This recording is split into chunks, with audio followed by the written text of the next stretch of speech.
Okay, boys and girls, today we're going to read a story called The Dog Who Found Christmas. Has anybody ever read this one? No. Oh, good. I know you're going to enjoy this one. And it is an AR book, so when we get finished, you'll be able to go back to the room and take a test, right? Mm-hmm. Okay, so you all ready? Yeah. Okay, The Dog Who Found Christmas. Look at him. Isn't he cute? Yeah. Does any of you have a dog that looks like this? No. But I have a stuffy. Okay. When Buster was a little puppy, he had to leave his mother and go to a new home. At first, his new family petted him and called him cute. That's how you do with all puppies, right? Yeah. But guess what? As Buster grew from a puppy into a little dog, things began to go wrong. He tried his best to please, but his owners yelled at him when he jumped on them or chewed things up. Then they yelled at him, "Bad dog," they shouted. "You're more trouble than you're worth." So one cold winter's day, his family took Buster to a part of town that he had never been to before. They pushed him out of the car and left him on the edge of the wide, busy road. They didn't want Buster anymore. Boy, that's not very nice, is it? No. Well, the cars raced by all day, but nobody noticed Buster at all. It grew dark, and the car headlights shone like huge, fierce eyes. Buster was very frightened. He wondered why his family didn't come back for him. He wanted to go home, but he didn't know where home was.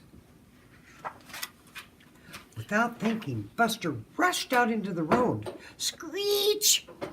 Two cars swerved to avoid him. The drivers leaned out of their windows and yelled at the little dog. Look at him. He's scared, isn't he?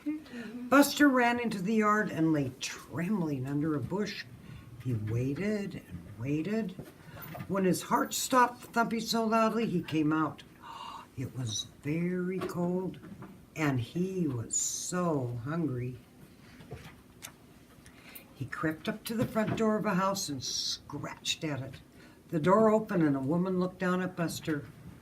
But before she could say anything, a huge, snarling dog appeared from behind her and thrust his head into Buster's face. "Go away before I bite you," he growled. "This is my home." Wow. Suddenly, the big dog broke free and chased Buster down the path, snapping at his short, stumpy tail. Buster just managed to squeeze through a hole in the hedge before the big dog could nip him again. That would be frightening, wouldn't it? Yes. Buster started to walk up the driveway, but he didn't get far. "Scram, you mutt!" Buster looked up, and sitting on the wall above him was a large tabby cat. "My territory," he hissed. The cat showed his claws and his sharp white teeth. "Okay," Buster sighed. "I'll go." "Nobody wants me," thought Buster. It started to snow, and Buster's fur grew wetter and wetter, and his little body just shook with the cold. Some people were walking down the road singing. Buster thought if he could move along with them, they might notice him and take him home. Keeping his distance, he followed them. The singers turned into a driveway.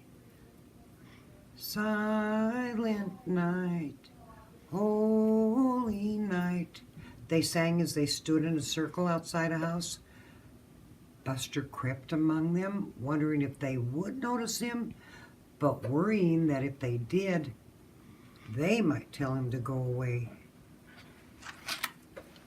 The door to the house opened, and Buster could smell something delicious. Oh, his stomach grumbled with hunger. "One for each of you," said a voice, and a hand held out a plate of cookies. "Well, thank you, Mr. Merriweather," said the carolers. "And one for the little dog." "What little dog?" everyone asked. They looked down at their feet, and Buster gazed up at them with pleading eyes. "Who is he? Where did he come from?" the carolers asked. "He must be a stray. Oh, he looks very hungry," said a little girl, and she gave Buster a cookie.